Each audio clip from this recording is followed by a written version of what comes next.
什么？既然你并没有犯错，为什么还要不理我？你什么都不肯对我说，请你不要再沉默。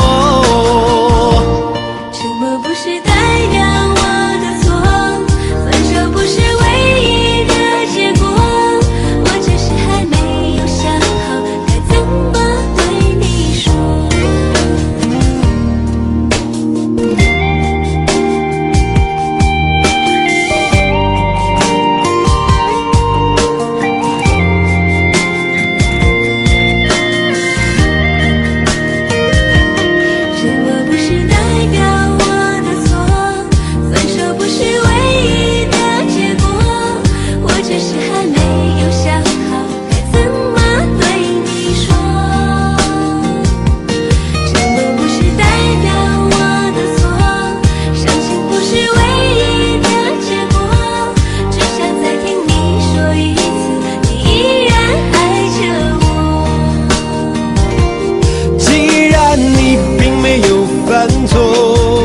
为什么还要躲着我？